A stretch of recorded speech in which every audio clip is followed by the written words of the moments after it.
This man sees a woman across the street. She laughing really hard. He can't help but laugh too. Her strange behavior makes him curious. He sees the woman get on a bus and follows in his car. The woman arrives at a hot dog shop. Luca suddenly freezes. The old woman with her is the same person who helped him years ago. Back then, Luca got kicked out of the group home. He couldn't even afford the cheapest motel, even when starving. He could only watch other people eat from outside. Then it started pouring, just when he didn't know what to do. This kind old woman took him in. She let him stay at her place and made him food. Luca hadn't eaten all day, so he wolfed it down.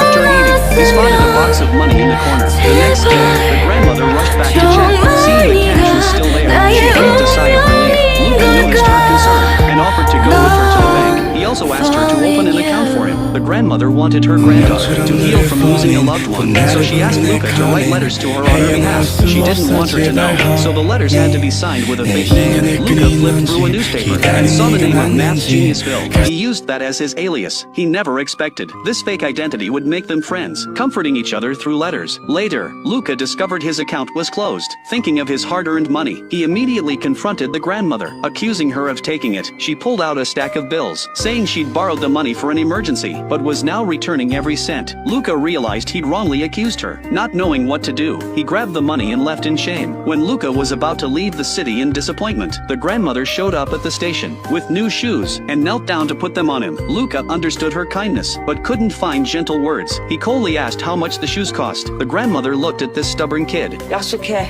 지평이도 나중에 성공하면 됐네요. 계산할 거면 지금 해요. 성공하면 연락하지 마. 대신 힘들면 연락해. Luca's eyes welled up, but he still didn't apologize. Before leaving, he holding back tears and asked the grandmother why she was so good to him. If she had any wish, he'd do everything to make it happen. She said no need. Luca hesitated, then finally let go of his pride and hugged her tight. Now Luca's successful and wealthy, but he still regrets his past behavior and doesn't have the courage to face the grandmother he wrongly accused. But he never expected that following this woman today would lead him back to the grandmother. What a coincidence.